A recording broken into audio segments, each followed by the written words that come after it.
برعاية معالي وزير الصحة العامة والسكان الأستاذ الدكتور قاسم محمد بحيبح ومحافظ محافظة تعز الأستاذ نبيل شمسان، دشن مدير عام مكتب الصحة العامة والسكان بمحافظة تعز الدكتور عبد الرحمن الصبري، ومعه مدير عام المستشفى اليمني السويدي الدكتور سامي الشرعبي، صباح اليوم دورة تدريبية حول المعالجة التكاملية لحالات الحصبة والديفتيريا والسعال الديكي، والتي تنظمها وزارة الصحة العامة والسكان بدعم من منظمة الصحة العالمية.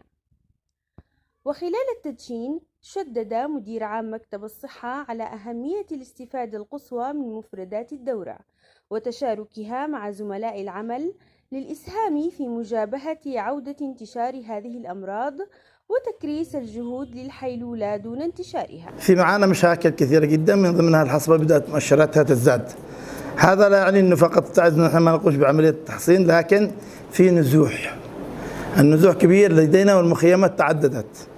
هناك مفهوم خاطئ لدى المجتمع، يعني رافضين اللقاحات لمشاكل معينة، هذه تشكل لنا الآن خطر، ولذلك كان وجب علينا أن يكون هناك دورات مثل هذه الدورات التي تعمل لإدارة الحالات حتى نستطيع نقدم الخدمات فيما يخص الوقاية الأولية بشكل عام. أيضا ضمن خطتنا خطة الاستراتيجية الوطنية لمكافحة الأوبئة بشكل عام، في بناء قدرة كادرنا الصحي على مستوى المراكز والوحدات والمشافي. ونوه إلى الأهمية البالغة للتحصين ضد هذه الأمراض التي يمكن الوقاية منها بالتطعيم، لافتا إلى الحاجة الماسة التي دعت لتنظيم هذه الدورة في رفع المفاهيم الطبية للعاملين في القطاع الصحي تجاه هذه الأمراض.